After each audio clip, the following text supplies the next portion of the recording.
আসসালামু আলাইকুম ভিউয়ার্স।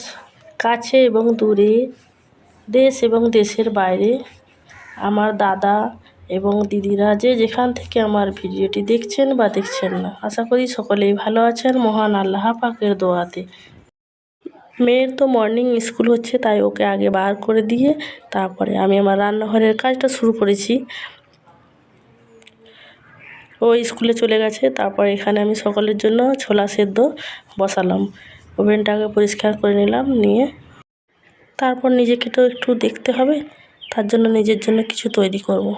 এখানে 1 কাপ পরিমাণ আমি পানি দিয়ে দিয়েছি, তার থেকেও কিছুটা বেশি দিয়েছিলাম। তারপর কিছুটা আদা থেতো করে দিচ্ছি, দিয়ে ওই পানিটা দিয়ে তারপরে ওইটা আমি 1/2 কাপ পরিমাণ করব,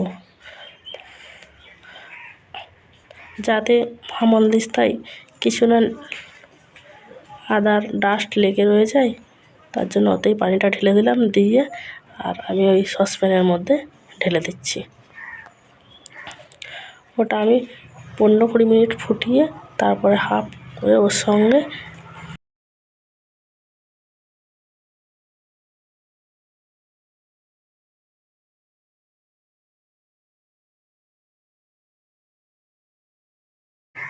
এখানে আমার এই যে 1/2 কাপ হয়ে গেছে, এর সঙ্গে 2 চামচ আন্দাজ ডাবরের মধু মিশিয়ে প্রত্যেক দিন সকালে এটা খালি পেটে খাচ্ছি।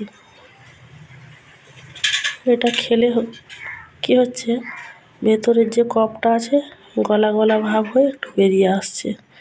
অনেক ঔষধ খেয়েছি, ডাক্তার দেখিয়েছি, এখনও ওষুধ চলছে। তা সত্ত্বেও এই টিপসটা আমি ফলো করছি। তারপরে খাওয়া দাওয়া নিজেও সেরে রান্না চাপিয়ে দিয়েছি। এখানে সবজির হালকা তরকারি হচ্ছে, তরকারিটা চাপিয়ে দিয়ে এখানে চলে এসেছি। আমি চুলোটা লাথা দিয়েছিলাম সকালবেলায়, তারপরে ভাতটা বসিয়ে দিয়েছি। ভাতটা একটু দেরি আছে, যাই হোক প্রচণ্ড গরম, চুলোর কাছে বেশিক্ষণ থাকা যাচ্ছে না। এখানে কৌটোগুলোর অবস্থা খুবই খারাপ, প্রচুর ময়লা হয়েছে, কিন্তু শরীর খারাপের জন্য করতে পারছি না পরিষ্কার। এখানে রান্না কমপ্লিট অনেকটাই। এই যে মেয়ের জন্য ডাল, মেয়ের জন্য একটু চিকেন ছিল, আর আমাদের করছি ডিম পেঁয়াজ দিয়ে চচ্চড়ি। আর ভাতটাও হয়ে গেছে, এখানে আমি একটার পর একটা গুছিয়ে নিচ্ছি। এমনি গ্যাসের সামনেটা জায়গাটা কম, কোনো কিছু থাকলে কাজ করতে অসুবিধা হয়, তাও রাখা হয় সবসময়। তারপরে ওই যে পাখাটা ছিল ওটাকে সরিয়ে দিলাম।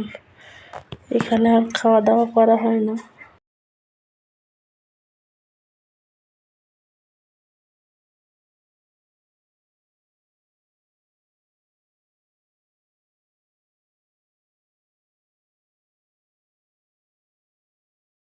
তারপর ফ্রিজের কৌটোগুলো আমি একটার পর একটা জায়গা মতো গুছিয়ে নিচ্ছি। এই টেবিলটা আজকে পরিষ্কার করে দেবো। তারপরে মিক্সচার মেশিনটাকে একটু পরিষ্কার করলাম।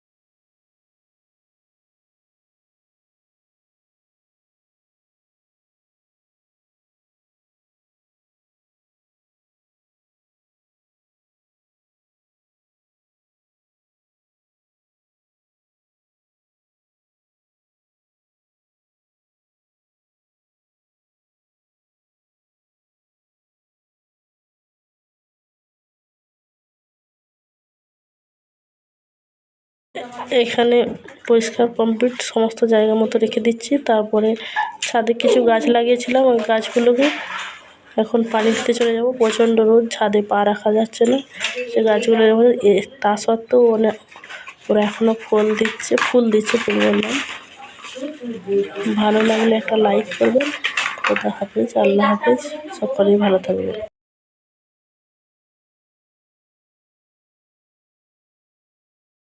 শেষে আমাদের প্রকৃতিটা একটু দেখিয়ে দিলাম। আমাদের বাড়ির পাশটা এরকম।